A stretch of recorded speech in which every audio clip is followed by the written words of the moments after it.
Olá, estamos nós na TV Direta para darmos início àquele programa que você assiste semanalmente e eu tenho certeza, nos espera carinhosamente às quartas-feiras.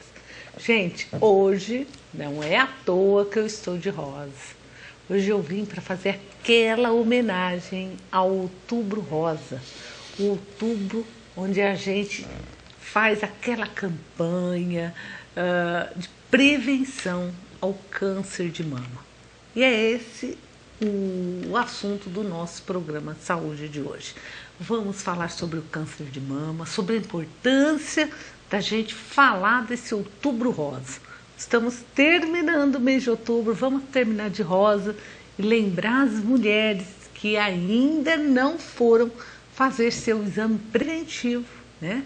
Para assim tentar um diagnóstico precoce quando tem a patologia e a prevenção, né, a respeito do câncer de mama. Então é esse nosso intuito de hoje. E para falarmos desse importante assunto, estamos recebendo aqui nos estúdios da TV Direta a presença do Dr. Walter Xavier. O Dr. Walter é médico, ginecologista, obstetra da nossa cidade, bastante anos, mastologista. Né, mastologista, o que é mais importante ainda, né? Nós falando de câncer de mama, né? Nada como falar com uma pessoa assim que é autoridade mesmo no assunto. Então vamos dar as boas-vindas ao nosso convidado que mais uma vez atendeu o nosso convite, gentilmente está aqui com a gente hoje. Doutor, muito obrigado por ter aceito o convite. Obrigado, Diana, pelo convite. Sempre é com satisfação que eu venho aqui. Quero cumprimentar todos os que nos veem agora. Espero que a gente possa responder umas perguntas, que é a finalidade desse programa, para orientar melhor a população. Gente, às vezes vocês estão em casa nos assistindo e falam assim, mas é o Dr. Walter que está lá, vai falar só de mulher. Mas quem é homem e gosta da mulher, né, doutor? Tem que querer o melhor, né? Aprender. Então, vocês homens que estão em casa têm que prestar bastante atenção no programa Saúde de hoje para ajudar, né, na saúde das mulheres que vocês com certeza gostam. Eu digo as mulheres porque nós temos as mães, a mãe, a avó, né? A esposa, a filha, né? Então nós temos que tratá-las com bastante carinho. E as amigas, né? Então vocês com certeza vão aprender bastante também. Gente, já falei o assunto, apresentei mais uma vez nosso convidado e digo que o nosso telefone, o 3656-4147, já está à disposição de vocês. E quem não quiser ligar, mande e-mail para a gente, saudetvd@hotmail.com. Então, vamos lá, ligue para a gente, participe do nosso programa. Vamos lá, vamos fazer, nós e vocês, um programa muito especial, como sempre. Doutor, como eu já falei do assunto de hoje, né, do rosa, do Outubro Rosa, eu gostaria de perguntar a sua opinião a respeito dessa campanha de deixar o Outubro Rosa, as cores rosa, né? As luzes de preferência tudo rosa. Eu acho que essa campanha é de grande importância, é excepcional importância.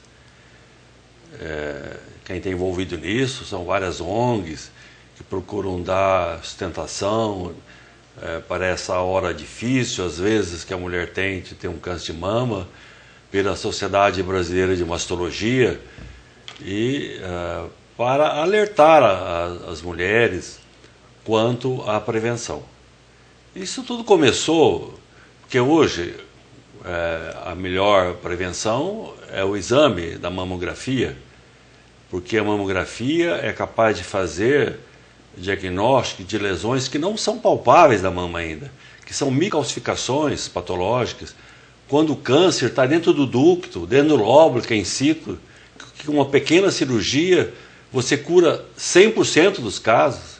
Porque se você não pegar nesse momento, ele vai continuar crescendo, porque o tumor ele não tem limite de crescimento, ele vai crescendo, crescendo, multiplicando, cada 4 meses ele dobra de tamanho, e se diz que quando ele chegar a pesar 1 quilo, já matou a paciente, né? Então, a mamografia é capaz de ver uma lesão que ainda não é palpável, que não é um nódulo ainda. E na maioria dos tumores, desde o início dele, da célula doente, até ter 1 centímetro cúbico, ele leva em torno de 8 anos. Mas saber que quando ele tiver 1 centímetro cúbico, ele já tem 1 bilhão de células cancerosas. Então, a mamografia é importante. Tudo começou, esse esquema, esse programa de fazer mamografia nas mulheres, com o Tabar, na Suécia. Ele pegou 2 cidades, 2 condados, chama o trabalho dos 2 condados. Ele fez um acompanhamento durante 10 anos. Um condado, uma cidade lá, ele fez a programação, um programa de controle de mamografia anuais, a partir dos 40 anos em todas as mulheres. E no outro condado, cada um estava por sua sorte, naquela época, faz muito tempo, fazia mamografia quando queria, que achava daí que fazer, e não tinha essa orientação. Depois de 10 anos, fez o levantamento e viu que a mortalidade por câncer de mama tinha diminuído de um modo significativo, do ponto de vista estatístico, nas mulheres que fizeram a mamografia uma vez por ano a partir dos 40 anos. Porque a gente sabe que todos os cânceres começam entre os 40 e 50, pelo menos os chamados câncer que são os esporádicos, eles começam entre os 40 e 50 e explode dos 50 aos 60 anos. Então a mamografia foi capaz de fazer um diagnóstico precoce e curar, diminuir a mortalidade. E desde então, o mundo inteiro aceitou esse trabalho, que tinha significância estatística, e fazia mamografia. Nesse último congresso que eu fui, eu tive a grata satisfação de ver que, embora o câncer de mama esteja crescendo no Brasil inteiro, no estado de São Paulo e no interior de São Paulo, ele diminuiu a mortalidade. Por quê? Porque está tendo uma boa cobertura de mamografia, tanto na capital como no interior. Então a gente fica tranquilo isso aí. E advoga que esse aí, o Outubro Rosa, é uma advertência para as mulheres que façam mamografia anualmente. Pelo menos tem mulheres que vão ter outro esquema de mamografia. Nós vamos falar isso oportunamente. Mas, a princípio, as mulheres devem fazer mamografia a partir de 40 anos. Autoexame ajuda, o exame clínico do médico ajuda, mas nada é com mamografia. E nada substitui. O ultrassom não substitui a mamografia, ele complementa a mamografia algumas vezes. A cintilografia da mama, mesma coisa. A ressonância magnética da mama, mesma coisa. Então o exame por excelência chama-se mamografia. Nós já estamos recebendo bastante perguntas e eu estou vendo assim que o pessoal quer falar de mama, mas quer falar dos outros assuntos também. Gente, não tem problema, o importante é vocês aprenderem no nosso programa. A Priscila, aqui do centro, vou abrir hoje o programa, Priscila, com a sua ligação. Muito obrigado pela participação. Ela diz o seguinte, doutora, tem um histórico na família de câncer de mama. Tenho 32 anos, doutor. Acha que já devo começar a fazer mamografia ou posso esperar ficar mais velha? Aí a gente precisa considerar esse histórico se é primeiro grau ou segundo grau. O segundo grau multiplica, porque existe um chamado risco absoluto, aquele risco que a mulher tem por ser mulher, que é em torno de 15% a 20% ao longo da vida. O risco absoluto é aquele que multiplica, o risco relativo é aquele que multiplica o absoluto. O risco relativo é com grupos de pessoas que estão inseridas nesse grupo que multiplica a chance de câncer de mama. Quais são? Primeiro, ter parente com câncer de mama. Se for do primeiro grau, é um peso. Se for do segundo grau, é outro. O segundo grau é menos. Do primeiro grau, é mais. O que é primeiro grau? Pai, mãe, irmã, irmão, filha ou filho. Se uma paciente, uma senhora, teve uma mãe com câncer de mama, multiplica porque é primeiro grau. Se a mãe teve câncer antes dos 40 anos, multiplica por 4 vezes mais. Se na família teve história de câncer de mama e câncer de ovário que estão relacionados, aumenta mais ainda. Se na família teve história de câncer de próstata, câncer de mama e câncer de ovário, multiplica mais ainda. Para essas pacientes que têm mais riscos, nós precisamos mudar o programa de controle. Se uma senhora teve a mãe com câncer de mama, ela tem que começar a fazer o programa de controle de câncer de mama, isso é mamografias, 10 anos antes do que apareceu o câncer da mãe. Se a mãe apareceu com 35, ela tem que aparecer com 25. Mas antes de 25, não, porque não é possível fazer, porque não vai ver nada. Então, a partir de 25 anos, nas pacientes que tiveram mãe com 35 anos de câncer de mama, deve-se fazer o câncer de mama. Porque na verdade, o que é o câncer? O câncer nós temos nosso genoma e nós temos todos os milhões de cromossomas, e nossos cromossomas é como uma escada, e cada escada tem os cromossomas, tem os genes, que são alelos, e eles são responsáveis por tudo a gente. O câncer não é nem... O câncer começou antes do homem. O câncer pode existir no reino animal, e a vida vem lutando contra o câncer. Por exemplo, as nossas células vão se dividindo. Assim que ela vai somando divisão, ela pode ter transformações, mudanças nos genes. Se essas mudanças forem duplas, vai aparecer o câncer humano. Vamos focar num par de genes que é responsável pelo controle de divisão celular. Esse par de genes, vamos supor que ele fosse 2 bolinhas. Aí você nasceu, está andando, vivendo e tal, as células vão dividindo, aí de repente virou um triângulo, uma bolinha. Ainda ele não vai mudar nada. Aí vai vivendo mais e virou 2 triângulos. Era 2 bolinhas, virou 2 triângulos. Então, ele tem uma mutação dupla. Aí ele perde a capacidade de inibir a divisão celular desarranjada. Então vem o câncer. Então por isso que a mulher chega lá dos 60, 70, ela tem mais risco de ter câncer de mama, porque as células delas somaram mais divisões, somaram mais mutações. Mas tem pessoas que já nascem com uma mutação, que é o caso do BRCA1, BRCA2. Essas pacientes vão ter câncer muito antes, vão ter câncer com idade de 30 anos, 29 anos, 35 anos. E tem pacientes que já nascem já com as duas mutadas, que é a síndrome de Li-Fraumeni, a síndrome de Cowden. Essas pacientes já têm a alteração, a Li-Fraumeni é do P53 alterado. E do Cowden é o PTEN. São genes alterados. Se você tiver eles alterados, vai ter câncer em vários lugares do corpo e mais rápido. Já nasceu assim. Então, por isso que tem que ser avaliado, em média geral, uma vez por ano, a partir dos 40 anos.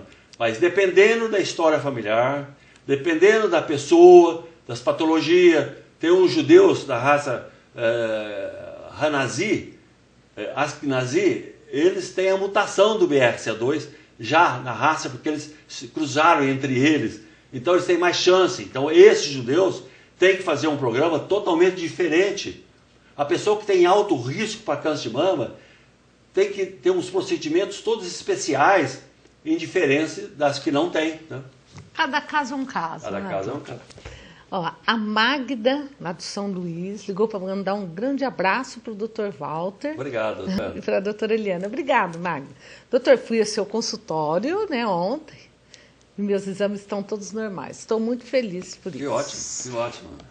A Sandra, da São Domingos, ela pergunta, doutor, qual então a idade que a mulher deve fazer a mamografia quando não tem histórico de nada? A partir dos 40 anos, uma vez por ano. E manda um grande abraço também. Obrigado. A Marina, da Coab 2, doutor, disse que tem 51 anos. Ela fez uma pergunta muito importante, que eu acho que é uma dúvida que muitas mulheres têm. Ó. Ela tem 51 anos. Bom, ainda estou menstruando normal. Mas sinto já ondas de calor, meu rosto fica assim um pouco suado, mas depois passa. Fui ao médico e ele me indicou o hormônio para tomar. Só que eu tenho medo, porque já fiz uma mamografia e deu uns nódulos, mas nódulo benigno. O que o senhor acha, doutor, na sua opinião? Bom, antigamente... Ela disse que tem histórico de câncer na família. Então, até um tempo atrás, existia uma conduta que chamava terapia de reposição hormonal. Porque a gente sabe, quando os hormônios da mulher entram em deprivação, caem, tem várias consequências na mulher. Primeiro, as artérias. As artérias envelhecem, endurecem, tanto é que as mulheres, quando têm os hormônios normais, ainda está no menacme, que é essa época que ainda menstrua, os hormônios estão normais, ela tem 4 vezes menos de chance de ter câncer de mama, de 4 vezes menos de ter infarto. Quando a mulher entra na menopausa, 4 anos depois, ela tem a mesma chance do homem e a mulher tem infarto. Então, você vê que há um envelhecimento, não é só isso. Há envelhecimento das artérias, endurecem, a perda de massa óssea, as mucosas ficam mais finas, pode ter mais prolapso uterino, mais infecções vaginais, enfim, operações emocionais. Então, realmente, em função disso, era a reposição hormonal tranquilo para todo mundo. Mas depois dos trabalhos, WHE, HERS, 1 Million of Women, mostrou que a reposição hormonal aumenta o risco para fenômenos tromboembólicos e para câncer de mama. Então, hoje, não existe mais TRP, terapia de reposição hormonal. Existe um negócio que chama terapia hormonal. Vai dar em algumas mulheres, desde que a justificativa suplemente ou é maior que o risco apresentado. Então, você vai tomar hormônio, precisa ver se tem câncer de mama na família de primeiro grau, a luz acende.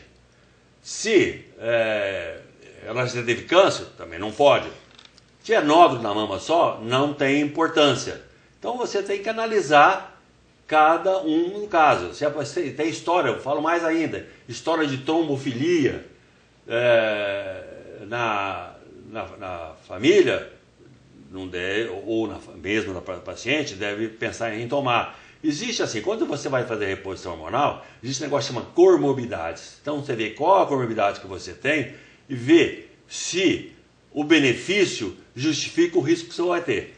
Então, depois de toda essa avaliação, pode sim receitar hormônio. Agora, só por ter nódulo na mama, se for benigno, não há contraindicação de fazer reposição hormonal. Então tem uma balança, né, doutor? Uma Risco-benefício. Aí coloca tudo tem que ser bem avaliado, discutido com a paciente, falar qual o risco que vai ter, porque na verdade a reposição hormonal é com certeza uma proteção para perda de massa óssea, é uma proteção para vascular, mas tem que tomar antes de estabelecer, porque se você deixar estabelecer a lesão vascular, aí é contraindicada a pílula, contraindicada a reposição hormonal. Então, se você proteger suas artérias, proteger seus vasos, suas mucosas, vai proteger seu útero, vai proteger seu ovário, o colo de câncer do útero, de câncer do ovário, tudo isso vai proteger. Mas você vai botar risco na mama e vai botar risco também para ter fenômenos tromboembólicos. Mas assim, existe ainda esse preconceito, um medo das mulheres de tomar o hormônio, né? Existe, porque muitas vezes as pessoas têm informações sem aquele embasamento científico. Então a pessoa fala, é perigoso, ou não é perigoso. Não, você tem que analisar caso por caso, discutir, ver a história da família da paciente, porque a medicina é assim, você não vai lá, olha na paciente e prescreve, você tem que ver a história da família, a história pessoal dela, exame físico, exames complementares, para depois você resolver qual é a terapia. Então, se você começar a dar terapia antes disso, é a mesma coisa que estar colocando os bois na frente do carro. Ó, a Maria da Alvorada, ela fez uma pergunta, doutor, não é muito de câncer de mama, mas é da área. A pessoa pode tomar banho de assento, ou melhor, a pessoa pode fazer, né, banho de assento uma vez por semana com permanganato de potássio? Quando é banho de assento, eu não vejo problema, pode fazer.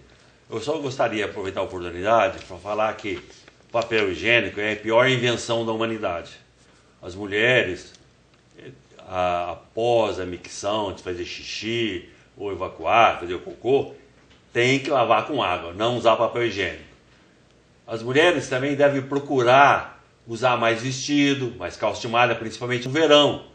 Deve ficar em casa sem calcinha, dormir sem calcinha. Por quê? É só imaginar, se você jogar um pouco de xixi na cabeça, um pouco de suor e pôr 2 toucas, a tua cabeça vai estar coçando à tarde, entendeu? Então, isso é importante fazer. Agora, fazer lavagem vaginal, né, não deve fazer, porque você tira a proteção, tira os lactobacilos. Por fora não vejo problema, mas qualquer antisséptico, mas não usar sabão normal desses, porque o pH é alcalino, muda o pH vaginal e pode mudar a flora vaginal. Então tem que pegar esses antissépticos que tem o pH próprio da vagina. Bom, a Simone, lá do Colina Verde, ela pergunta, doutor, quando o diagnóstico dá nódulo sólido com vegetação, né? Isso é grave? Eu gostaria de saber um pouquinho sobre isso. Quando a gente olha o nódulo maligno e benigno, a diferença é como se fosse o jacaré e o elefante. São muito diferentes. Um exemplo, o nódulo maligno, ele cresce perpendicularmente, o benigno horizontalmente. O maligno tem sombra sonora, porque tem muitas células, tem sombra sonora. O benigno não tem sombra sonora. O benigno, ele é circunscrito, você vê ele direitinho. O maligno tem bordas borradas. Por isso que o BIRADS pode ser BIRADS 1, 2, 3, 4A, 4B, 4C e 5 em função do nódulo. Agora, se você tem um nódulo totalmente benigno, um aspecto benigno, às vezes ele dá um BIRADS 3. Porque tem os tumores especiais da mama, que são agora, tipo tubular, mucinoso, ele tem aspecto de benigno e maligno. Mas é menos de 2%. Então o BIRADS 3 é 98% de chance de ser benigno, mais de 98% e menos de ser maligno. Aí você faz o quê? 6 meses depois, você faz um novo ultrassom e vê. Se ele crescer mais que 0,6 centímetro no maior diâmetro, mesmo com aspecto benigno, tem indicação de fazer uma biópsia desse nódulo. Se ele continuar estabilizado, isso é uma prova. Além dele ter o aspecto benigno, ele está com comportamento benigno, que é mais importante ainda. Ele não cresceu, não multiplicou. Aí depois de mais 6 meses de novo, se fizer ele continuar, a gente tem certeza que ele é benigno. Então passa um ano, uma vez por ano. Agora, quando esse tumor tem característica maligna, quando é 4A, ele tem 5% de chance de ser câncer. Quando é 4B, ele tem 20%. Quando é 4C, ele tem 60% de ser câncer. Quando é 5, é 100% de ser câncer. Então, nesses casos todos, ou 98% de câncer, nesses casos todos, está indicada a corbiópsia. Então, se o nódulo dela, precisa ver isso aí. Se ele fora a vegetação, vê o aspecto dele. E ver qual é o BIRADS que eles deram lá. Se for um BIRADS 4A, 4B, 4C ou 5, tem que fazer biópsia. Se for um BIRADS 3, esperar daqui 6 meses fazer um novo ultrassom.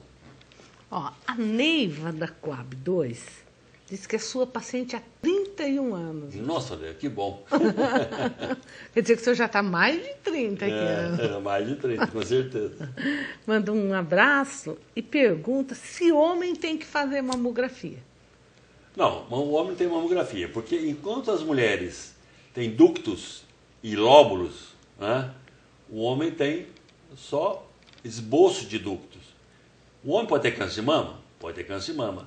Mas a incidência é tão menor em relação à mulher, precisa 100 mulheres ter câncer de mama para ter um caso de câncer de mama. Quando cresce, tem uma ginecomastia ou tem um nódulo, aí é bom procurar um mastologista, fazer mamografia também fazer ultrassom, quem sabe fazer biópsia, corbiópsia, mas quando tem uma patologia visível. Sem patologia, não há orientação para que o homem faça mamografia anual como a mulher. Mas em alguns casos ele deverá fazer. Principalmente quando tiver a quando mama tiver aumentado mesmo, a mama, né? tiver um nódulo, tiver uma dor, ou tiver até uma história familiar com câncer de mama, que como a transmissão do genes alterado do câncer de mama é autossômica, ela não está ligada ao sexo, tanto o homem quanto a mulher transmite essas alterações genéticas que pode levar ao câncer. Bom, o Mané Garrucha ligou. Ô, te Mané, mandar um estava esperando você ligar. Um abraço. Eu também. Quando ele não liga, eu falei, não aconteceu alguma coisa? Fazer falta. Agora ele já virou a figurinha do programa, né? A Paula, doutor, disse o seguinte, que ela foi ao médico e disse que ela precisa fazer uma cauterização, né? Tem nenhum remédio mesmo, quando fala em cauterização? Tem que ser cauterização? A cauterização, para você ver, se for do colo do útero, é um chamado ectrópico papilar. É uma coisa que é ectrópico papilar congênito. A moça já nasce com isso. Porque o colo é como se fosse um focinho ali de porco. Dentro dos dentes seria o tecido glandular e por fora seria o estratificado que fica dentro da vagina. Às vezes nasce com eversão. Esse tecido cilíndrico sai para fora e fica dentro da vagina. Como esse tecido cilíndrico não foi feito para ficar dentro da vagina meio ácido, ele começa a dar corrimento, da infecção, da inflamação, aí precisa destruir aquele tecido para ele voltar em estratificado. Pode-se fazer através de substâncias cáusticas, como o bocresil, ácido cloracético, pode-se tentar fazer isso aí. Ou senão, pode cauterizar ou pode congelar. Não é que isso aí seja uma doença que vai fazer dar câncer, vai dar nada. Mas é uma infecção, fica infecção crônica ali, então é bom que se faça, resolva esse problema. Ou com uma substância cáustica, química, ou com crioterapia, ou com a quente, fazendo cauterização com um bisturi termocautérico. A Claudete, da Vila Santa Rosa, ligou para te mandar um abraço. Obrigado, doutor, você. Saudades do senhor. Obrigado. E um abraço, doutora Eliana. O programa hoje está ótimo. Que bom. Ótimo, Claudete. Obrigado, viu, Claudete? A Lana Geraldo também mandou um abraço para o doutor Walter. Sou obrigado. sua paciente, estou adorando te ver na TV Direta. Obrigado. Bom, chegou um e-mail também para a gente, né? Começa assim, saúde, doutor Walter. Obrigado. Da Regiane, então ela diz assim, boa noite. Doutor Walter, gostaria de saber, eu iniciei com uma leve dor ao urinar no final de semana. Na segunda-feira, comecei com uma dor do lado direito, uma dor alta, perto do rim. E agora a dor ao urinar está cada vez mais forte e muito apontada no rim direito. Eu devo procurar um ginecologista ou um urologista? Um abraço e obrigado pela informação. Tanto faz procurar um ginecologista como um urologista. É o seguinte, existe infecção da via alta e via baixa. Então, os dois rins têm dois cálices que colhem a urina e o ureter que desce na bexiga. Quando a infecção é dali para frente, que é da pelve no rim, chama pielonefrite, é uma infecção urinária alta. Da bexiga para baixo, bexiga, uretra, é uma infecção urinária baixa que se chama cistite. Esses sintomas que você está falando são clássicos. Mas antes de fazer o tratamento, é importante que faça urina tipo 1 para confirmar a infecção e uma urocultura. Porque a urocultura vai ver que bactéria que cresceu e que antibiótico ele é sensível. Porque se der a tratar, às vezes, assim, a esmo, você corre o risco de você tomar um remédio que não é eficiente para tratar aquela bactéria que você tem. Então, procurar até um médico clínico, qualquer médico vai tratar essa infecção. Vai pedir um urina tipo 1, uma urocultura, ver qual é a bactéria, qual é o antibiótico que mata essa bactéria e vai tratar você. E você deve procurar, porque tem história de pielonefrite aguda que pode complicar muito. Então, é bom você procurar logo para tratar. Outro e-mail que chegou, também muito interessante, do Celso Gregório. Celso, muito obrigado. A gente fica imensamente feliz quando a gente traz um ginecologista e recebe as perguntas dos homens, né, doutor? Isso é bom, é interessante. E o Celso fez uma pergunta também, nota 10. Boa noite, doutor. Boa noite. Qual a idade ideal para se fazer mamografia quando a mulher tem prótese de silicone. Bom, isso não muda a prótese de silicone. Tanto é que a prótese de silicone, ela é colocada atrás da mama ou atrás do músculo. Na verdade, a prótese de silicone até facilita de fazer mamografia. Ela não tem contraindicação de fazer mamografia. E tem algumas manobras, como a manobra de Eklund, que faz... Então, ela, como na população em geral, ela deve seguir a partir dos 40 anos fazer mamografia. A não ser que ela tenha uma história familiar e que ela saia dessa rotina normal das mulheres. Então, mas não atrapalhe nada e não mude nada o programa de controle de câncer de mama feito através da mamografia. E o silicone não tem nada a ver, né, doutor? Não dá câncer, não dá nada a ver. Então, gente, porque às vezes a pessoa fala, não põe silicone muito novo, não, né? Quem que achar que é bonito, ponha. Não tem problema. Então tá certo. Ó, a Fernanda, lá do Chico Piscina, que ligou pra gente, ó. Boa noite ao doutor e à doutora. Prazer em vê-lo no programa. Obrigado. Todo ano faço mamografia. E esse ano deu uma calcificação puntiforme na mama esquerda, benigna. Doutor, posso continuar fazendo mamografia anualmente ou com essa alteração já tem que fazer mais cedo? Então, para lembrar, a mama é formada de 15 a 20 lobos e cada lobo tem 40 lóbulos. E no modo figurado, seria como 15 a 20 cachos de uvas e cada cacho tem 40 uvas. Essas uvas, que são os lóbulos, às vezes elas podem encher de água, que dá o cisto, ou às vezes ela pode ter uma necrose, uma uvinha dessa, e forma uma calcificação. Essa calcificação, existe 4 tipos de calcificações. Uma que a gente tem que é certeza benigna, e uma que a gente tem que é certeza maligna, que é os câncer in situ. A certeza benigna é essa redonda, uniforme, e não estão agrupadas, e estão distribuídas na mama inteira. Essa não muda nada, é BIRADS 1 ou 2, vai ter BIRADS 2, BIRADS 2, mas não muda em nada, não aumenta câncer de mama, continua fazendo uma vez por ano. Agora, com certeza maligna, é uma que calcificações agrupadas que formam letra, W, voltam um Y, essas que acompanham os ductos, lobos, essas com certeza são malignas, são CA in situ, que cura também com uma pequena cirurgia.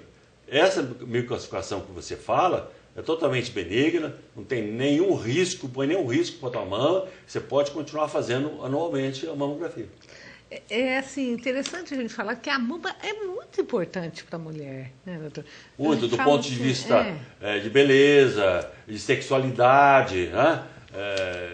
A mama é uma coisa muito importante na vida da mulher. Então, por isso que hoje, antigamente, um pequeno câncer tirava a mama inteira. Nós fomos evoluindo para fazer só uma cirurgia radical modificada, evoluímos para uma quadrantectomia, depois evoluímos para segmentectomia, depois evoluímos para uma lumpectomia, e hoje nós estamos na fase da oncoplástica. A mulher vai ter um câncer, nós vamos fazer uma plástica na mama dela, uma plástica. Não vamos estragar a mama direita, porque a mama é coisa importante, mulher. Se você tira a mama, a mama, a pessoa entra na depressão. E a gente tem certeza que o nosso genoma, a gente já não sabe até quando que esse sistema de defesa que a gente tem alterações emocionais. Lógico que tem, porque nós não somos físicos separadamente, espírito, nós somos uma coisa só. E ao longo da vida eu tenho visto mulheres às vezes que perdem o filho, que tem uma desilusão muito grande, ou vai mal no trabalho, entendeu? Então... Mas isso tudo daí, doutor, pode acontecer, né? Porque, infelizmente, a gente não tem o controle, muitas vezes, do que está acontecendo, então, é interessante ter aquele negócio que eu falo, que a vida, a saúde não é a ausência de doença.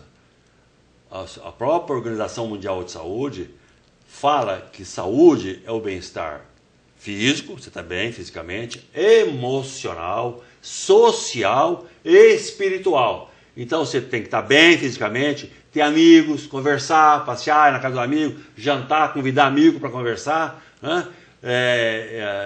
Ser socialmente bem assim, fisicamente praticar esporte, andar, não sei o quê. E rezar é importante, rezar é bom para a alma. Né? Então a gente tem que estar bem, o espírito bem, está bem, para a gente estar evitando até de ter doença, ter câncer. Às vezes a pessoa aposenta, a vida acabou, tem um câncer. Então é importante que a pessoa tenha esse espírito de para frente, de pensar.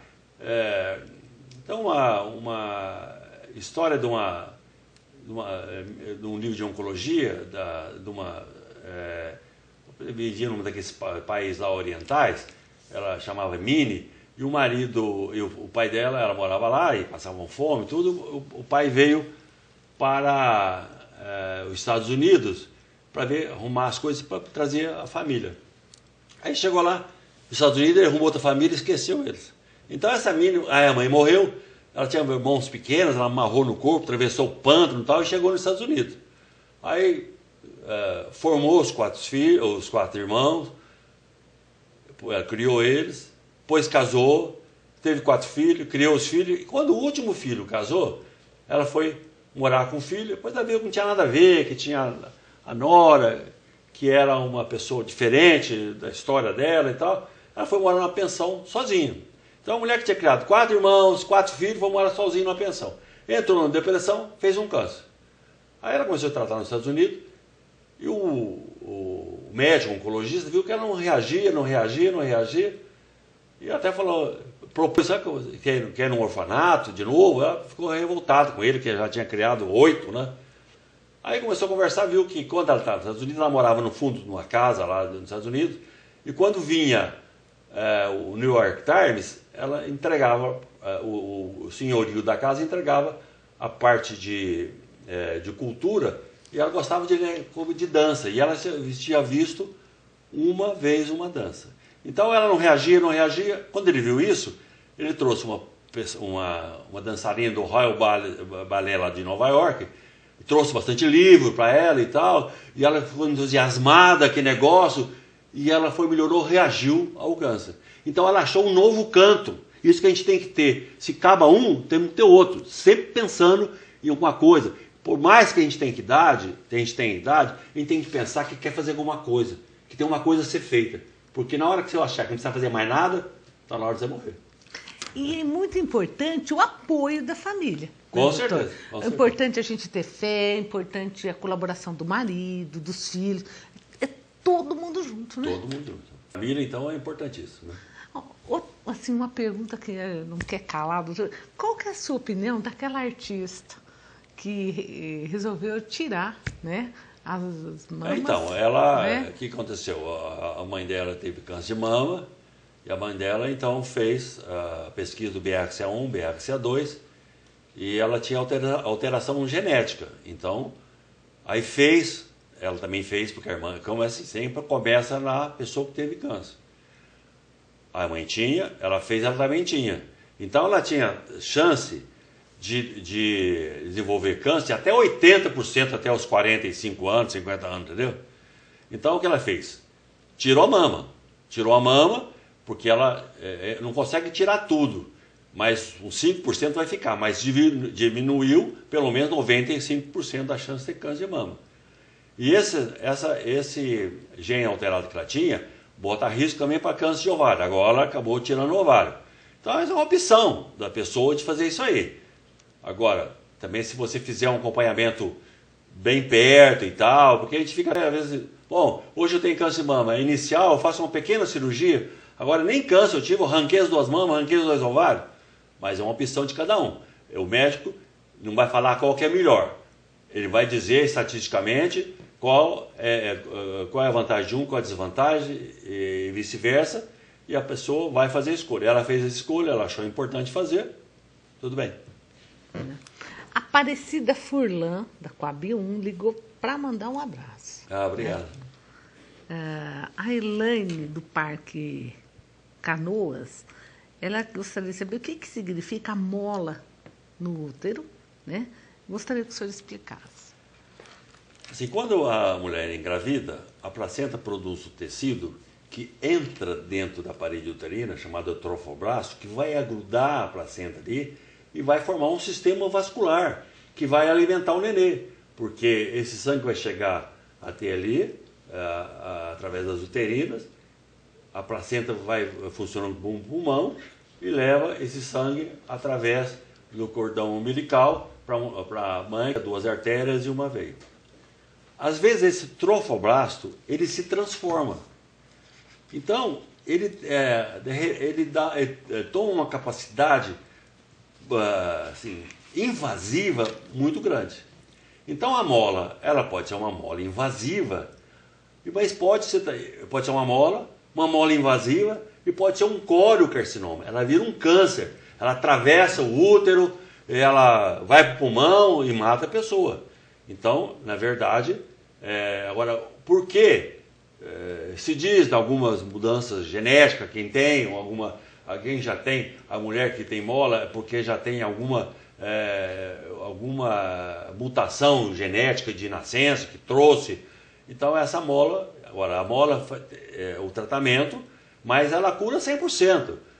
Tem que fazer curetagem 1 ou 2 vezes, ver se ela é invasiva, às vezes fazer quimioterapia com metrexate, fazer de novo, acompanhar com gonotrofina coriônica, até zerar a gonotrofina coriônica e não vai morrer. Mas se você não fizer esse tratamento adequado, vai morrer com a mola. Bom, tem uma turma assistindo, senhor. O Dr. Rodrigo Xavier ligou que eles estão assistindo, né? Junto com o Gabriel, com a Gabriela, o Sérgio, estão todos em casa, né? Junto com o Dr. Godoy, todos assistindo o programa. Então, vamos mandar um abraço especial, né? Espero que você esteja aprendendo tudo, hein? Tudo bom, Gabriel? Agora o Gabriel ficou contente, hein? Eu também tenho o meu Gabriel, né? Tem, só que o seu é pequenininho, né? Esse daqui é pequenininho. Outro e-mail que chegou pra gente foi da Suelen. Boa noite. Gostaria de saber, doutor, o que tem que ser feito quando aparece um cisto no ovário, né? Mesmo tomando anticoncepcional.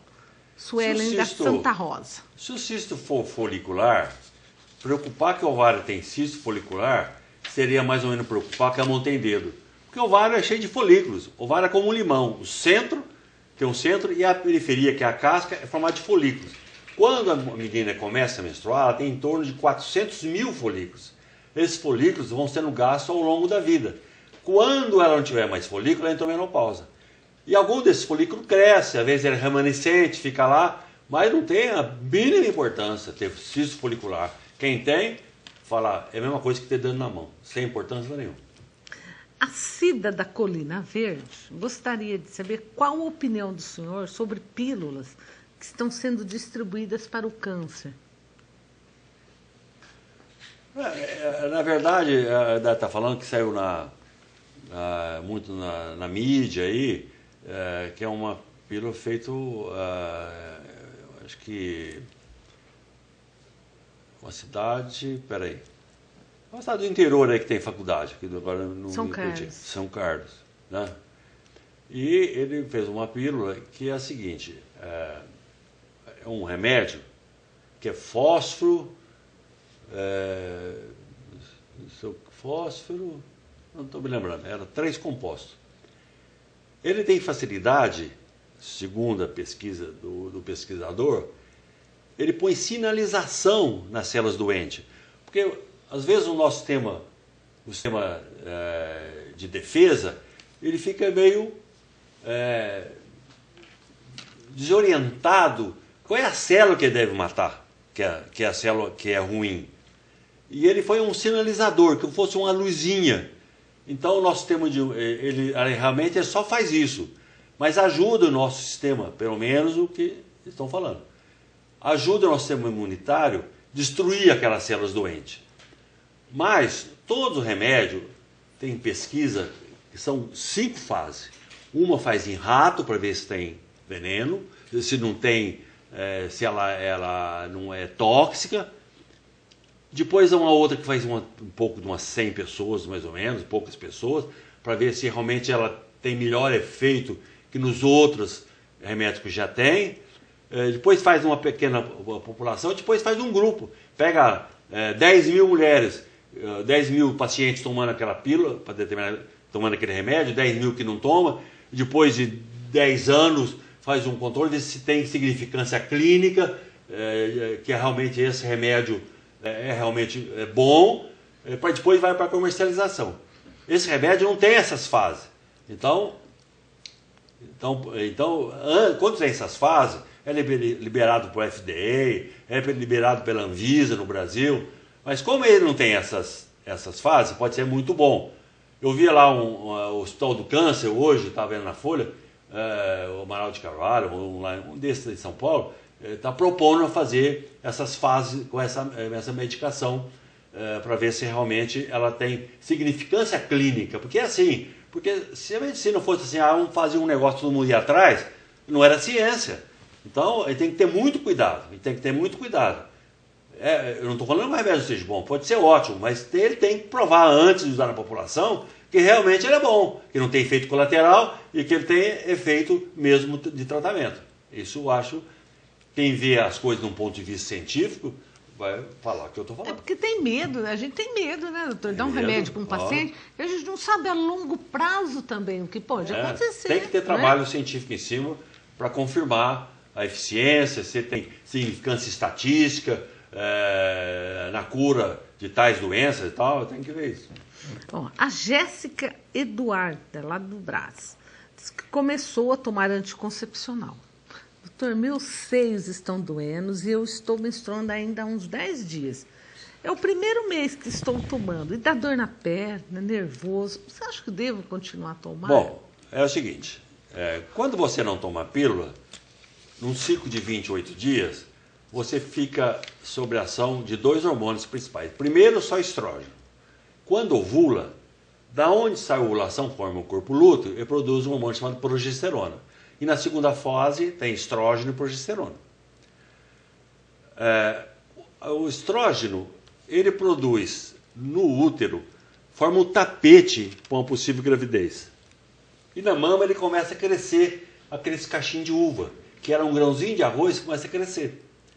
Quando entra a progesterona da ovulação, ele tem efeito antagônico no útero. A progesterona tem ação antagônica no útero e é bom para o útero a progesterona. Mas na mama, os dois têm ação agônica, age no mesmo sentido. Tanto é que chega no final do ciclo, a mulher está com a mama inchada. Por quê? Porque aquelas uvinhas que eram um grão de arroz, estão uvitária, inchada. Agora, quando você toma a pílula não é só estrógeno, progesterona. É estrógeno, progesterona desde o primeiro dia. Então você fica o mês inteiro que nem uvitária. Então, quem toma pílula vai saber que vai ter um custo, que nada de graça. Vai não ter gravidez não programada, mas vai ter a mão inchada enquanto toma a pílula. Agora, no caso dela estar sangrando tomando pílula, ela está tendo escape sanguíneo. Isso tem que rever uma pílula de dosagem um pouco maior para resolver esse problema. Mas se você, veja outra vez, eu vou falar entre os efeitos colaterais e o benefício. O benefício é você não ter uma gravidez não programada, que pode acabar com a vida da mulher, ter uma gravidez não programada. Mas você vai pagar um custo, a mama vai ficar mais inchada. Agora, se tiver com escape sanguíneo, nós temos que, você tem que procurar o profissional que prescreveu para você, para dar uma medicação com uma dosagem um pouco maior. Ó, Ana Maria de Deus ligou e disse que admira muito o senhor. Muito obrigado. O senhor é um ótimo médico, mas além de médico, é amigo. Muito Saudades obrigado. E um abraço. Muito obrigado. A Trinidad também ligou para te deixar. Seu fã-clube é bom, né, doutor? Obrigado, Trinidad. Um abração para você. A Silvia da Coab 2 diz que tem 64 anos. Faz Papa Nicolau todo ano. Mas seu útero atrofiou. E ela precisa fazer ultrassom intravaginal, porque o Papa Nicolau ela não está conseguindo fazer, né? Diz que a vagina está estreita, né? E ela tem medo de correr risco de ter câncer. Quando você tem, uma das coisas que acontece, aquela falta do hormônio, é a atrofia vaginal, né? E a atrofia até genital. A vagina encurta, fecha, o útero diminui de volume, os ovários diminuem de volume também. Você pode estar colhendo com um espéculo especial, Existe espectro especial para isso, para poder colher. Não pode ser aquele espectro normal que usam todas as mulheres. Pode ser até com um suave para colher.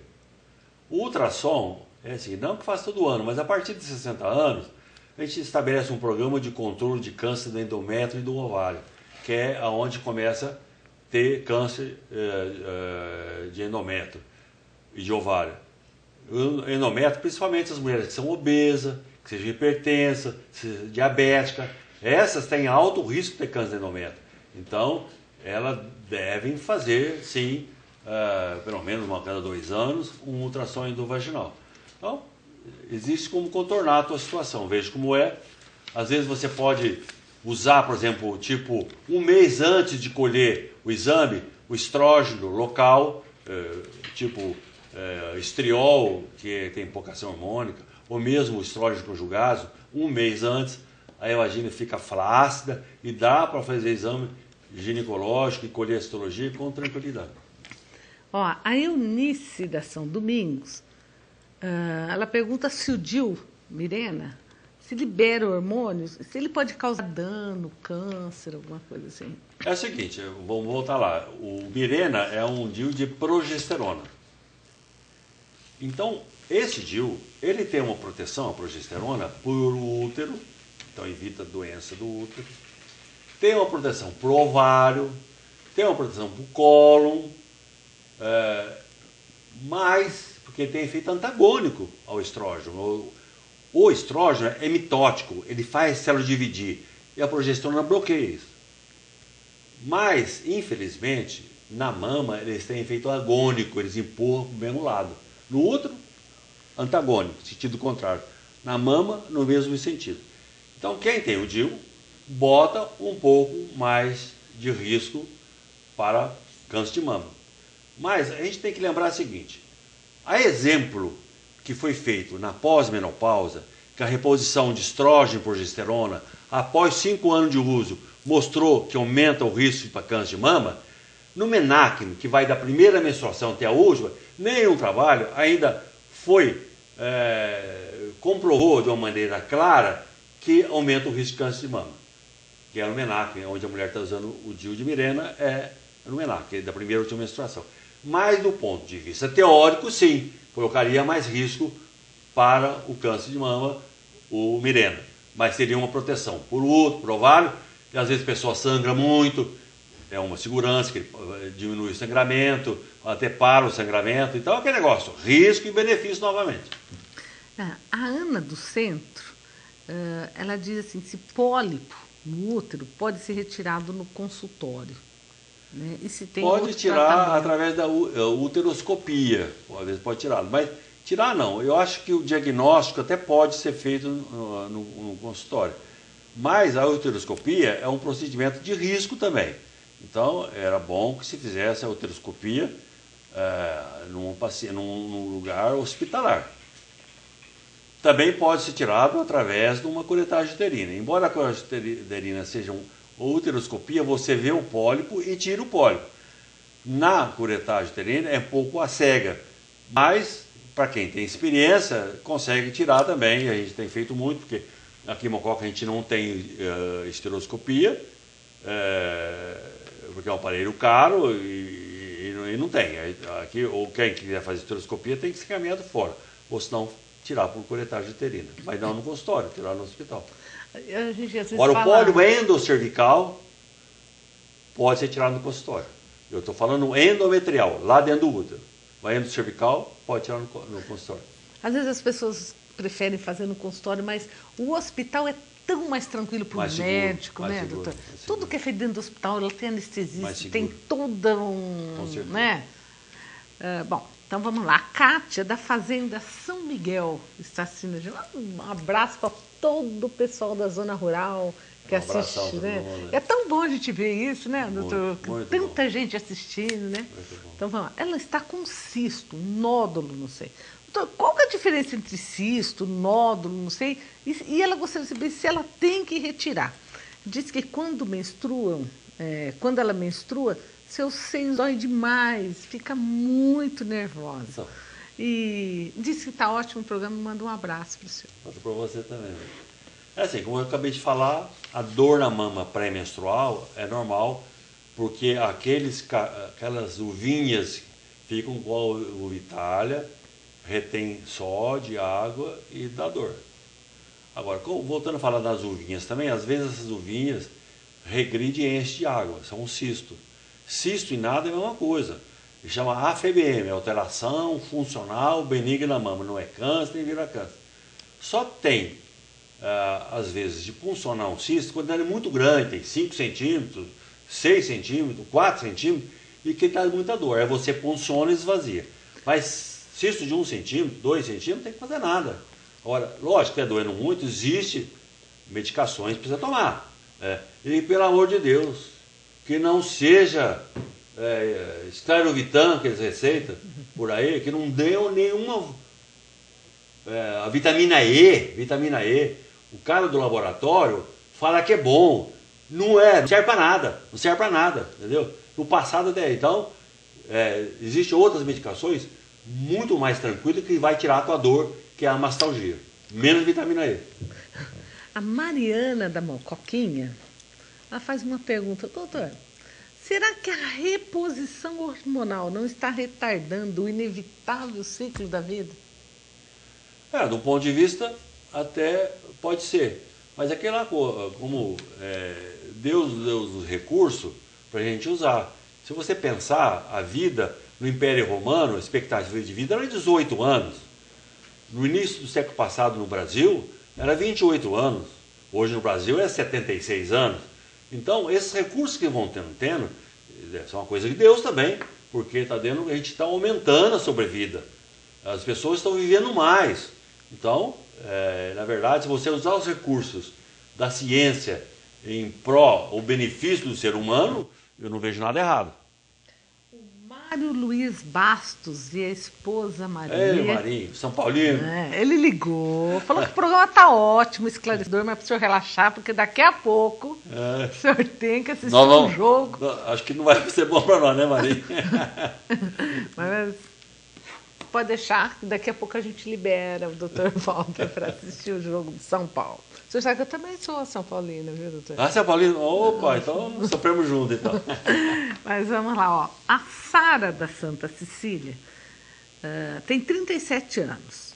Ela está com displasia mamária. Eu gostaria, depois no decorrer, que o senhor explicasse para as pessoas o que significa displasia mamária. Não tomo anticoncepcional, mas sou fumante. Se eu começar a tomar anticoncepcional, ajuda a eliminar a displasia? Ou tem outro tratamento? Não. Você sendo um fumante, infelizmente tem que falar isso. O fumo até é uma proteção para a mama. Embora ele seja uma desgraça para o pulmão, para o corpo inteiro, para a mama ele é uma proteção. Então ele não é para a mama não, mas para o resto, mas ninguém vai receitar fumar para proteger a mama, porque seria absurdo, né? Seria absurdo. Agora, a pílula vai piorar a alteração hormonal da mama. Agora, displasia é um termo que não usa mais, é em desuso, não usa mais. O que usa é alteração funcional benigna da mama. Ou você tem nódulo mamário, ou você tem uma mama que tem muito nódulo, uma mama do parênquima altamente denso, tem cistos. Isso são alterações fisiológicas benignas da mama. Displasia é um termo que se não usa mais, que não responde, porque não tem nenhuma doença, não é displasia, não tem nenhuma alteração celular nisso aí. São alterações ou do lóbulo da mama, ou do tecido, porque a mama é formada de 3 tecidos, o glandular, o tecido conjuntivo, que dá sustentação glandular, e gorduroso. Às vezes há um desequilíbrio entre esses 2 tecidos, que pode dar alteração, mas displasia não usa mais. Mas se usar pílula vai piorar. Mas o cigarro não tem nada a ver com isso. Cansou, doutor? Não. Bom, eu gostaria de mais uma vez de agradecê-lo, né, por ter aceito o convite, por estar aqui com a gente. A hora se vai, né? É um assunto assim agradável. Podia falar 2 dias, 3 dias, 4 dias. Nada como falar do que gosta, né? Então, mais uma vez, eu gostaria de agradecê-lo, agradecer essa disposição que o senhor tem, né? Sempre aceitar o nosso convite quando a gente faz. E desejar que o senhor ainda trabalhe muito, que continue essa caminhada aí, Que a gente vê que assim seja, que... Deus quer, porque a coisa que eu mais gosto de fazer na vida é fazer isso aí, a medicina, e fazer com qualidade, porque nós vamos sempre fazer. Você está, embora eu tenha idade, mas o meu conhecimento é recente, estou estudando, estou indo em congresso, para poder fazer o mesmo. Porque se você não puder fazer o melhor para o paciente no momento, não faça. Nós vamos ter que fazer o que melhor tem no mundo no momento. Tem que ser feito isso aí. Então, enquanto a gente tiver essa disposição de fazer, eu vou fazer com o maior amor. Não é só um relacionamento científico, mas é um relacionamento humano que a gente tem com as pessoas. E eu acho muito bom isso aí. Muito bom ter vindo aqui, ter conversado. Tantos pacientes ligaram aí. E é tão bom a gente ouvir assim, a pessoa falar, ó, minha vida não teria sentido se eu não fosse médico. É lógico, então, se você fosse lá atrás, esqueceria de novo. Você é médico, não, acho que eu nasci médico, entendeu? Nasci médico. Então, e assim é a minha vida. Agora, e cada um, todos nós somos importantes naquilo que fazemos. Porque como é que não funcionaria a sociedade se não tivesse várias atividades e várias vocações diferentes, entendeu? Então, todos nós na sociedade somos responsáveis e somos muito importantes. E todos juntos nós formamos uma civilização, formamos uma sociedade, né, que prospera, que evolui. Né? Então, nós temos cada um fazendo o seu papel e todos muito importantes. Cada um com sua importância, com o seu peso. É importante fazer bem feito. Bem feito, fazer as coisas bem feitas. Eu gostaria de oferecer esses doces da Bio. Você pode ir durante o jogo hoje, né, doutorão? Os docinhos para acalmar os ânimos, né? Esse pé de moça, agradecer a Pérola, que gentilmente, né, oferece esses doces aqui aos nossos convidados. E, mais uma vez, doutor, meu muito obrigado, né, pela presença. E a todas as mulheres, deixo aqui novamente, então, o nosso recado. O mês de outubro está acabando, né? Mas todos os meses do ano podem ser meses rosa. Né? Com certeza. Vocês não devem se esquecer da mamografia, da prevenção, do Papa Nicolau, dos exames. Sempre procurar ajuda. Nunca esperar a doença. Vamos tratar, vamos fazer uma medicina preventiva, que é isso que a gente quer, é distribuir saúde, não ficar só correndo atrás da doença, não, doutor? Então, passo para as suas considerações finais. Eu vou lembrar que a medicina preventiva pode muito, mas muito mesmo, e a curativa, às vezes, pode muito pouco. Então, a prevenção é a chave do sucesso em qualquer área da medicina. Todos vocês, então, né, doutor? Meu muito obrigado ao doutor, aos nossos telespectadores. E fiquem com Deus e até a próxima semana, se Deus quiser.